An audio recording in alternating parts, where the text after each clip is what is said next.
زیر آب تاب جدا، اما یکی سایه هامون حالا اون اسب بزرگ آهنی منتظره تا تمومیه وجود منو راش ببره.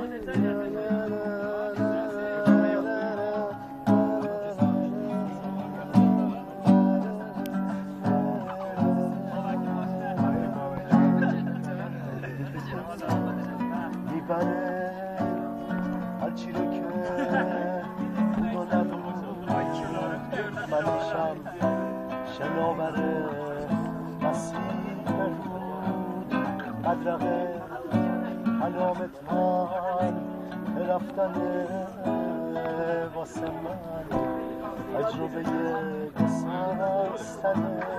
حالا زمان نشونه